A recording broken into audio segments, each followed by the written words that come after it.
A man is slamming an axe against the cockpit door. He's screaming, desperate, striking the metal again and again, begging to be let in. But on the other side, there is only silence.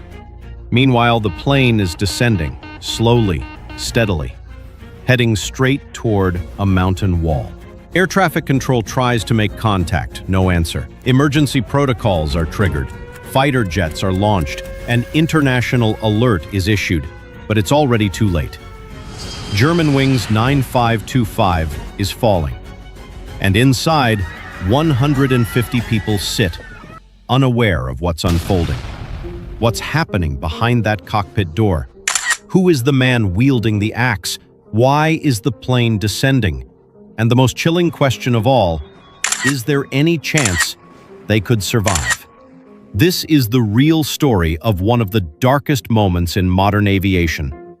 A tragedy that left behind more questions than answers. This is the story of Germanwings Flight 9525. Ready? Let's get started. And don't forget to leave your like and subscribe. March 24, 2015. Germanwings Flight 9525 departs Barcelona en route to Düsseldorf. On board, 144 passengers and 6 crew members. Families, students, travelers, all unaware that in just 30 minutes, everything will change. In the cockpit, Captain Patrick Sondenheimer, seasoned, respected. And beside him, First Officer Andreas Lubitz, 27 years old, polite, quiet, a man who didn't stand out. To most, he was just another face in the crew. But behind that composed exterior, something far more dangerous was brewing. The flight progresses normally, until the captain steps out of the cockpit for a moment, and in that moment, the fate of Flight 9525 is sealed. The cockpit door is sealed, and the co-pilot is alone. Inside, Andreas Lubitz says nothing. He just breathes, stares ahead, and begins turning the altitude selector. The descent begins. Slow, steady, but aimed directly at the mountains of southern France. Outside, the captain pounds on the door, at first calmly, then desperately. But that door won't open. It's reinforced. And from inside, no one intends to unlock it. The cockpit becomes a cage, and the man holding the key has made his choice. Air traffic control tries to reach the aircraft. No reply. From the radar, a steady descent. Controlled, but mysterious. A technical failure? A depressurization? No one imagines this is happening by design. And that one man is in complete control. The plane isn't flying anymore, it's falling. But not out of control, not in chaos. It's a deliberate descent, calculated, precise. Air traffic controllers grow increasingly anxious. They call again and again, still no reply. The captain keeps trying. He pounds the door with his fists, then with a heavy object, tries to break it down. Inside, Lubitz shows no emotion. His breathing is steady. His hands never leave the controls. The passengers remain calm. There's no warning, no turbulence, just a gentle, steady descent, as if everything is normal. On the ground, an alert is issued. 2 French fighter jets scramble to intercept the flight. But time is running out. Altitude drops below 10,000 feet and continues falling. Ahead, the jagged peaks of the French Alps. Seconds remain. And still, no one can open that door. The aircraft is now below 6,000 feet. The captain keeps trying to force the door, but there's no time left. Inside the cockpit, Lubitz breathes calmly. No words, no panic. Just his hands on the controls.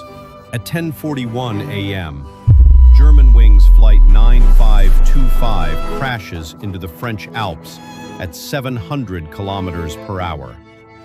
Everyone on board dies instantly.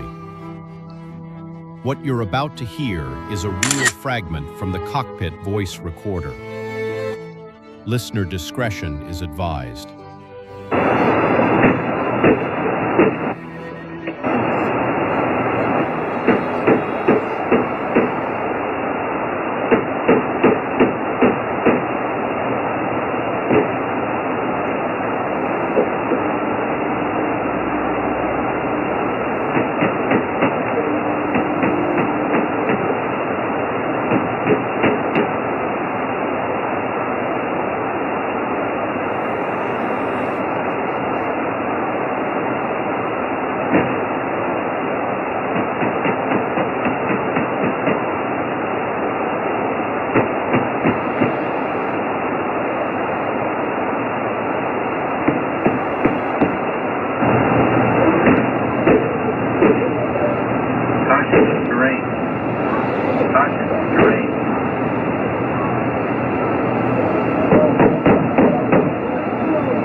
In the days that followed, the world demanded answers. What went wrong? How could one man decide the fate of 150 people? The black boxes revealed a haunting truth. Andreas Lubitz had crashed the plane on purpose. He had been treated for severe mental health issues. There were medical records advising against flying, but he hid his condition, and no one saw the signs.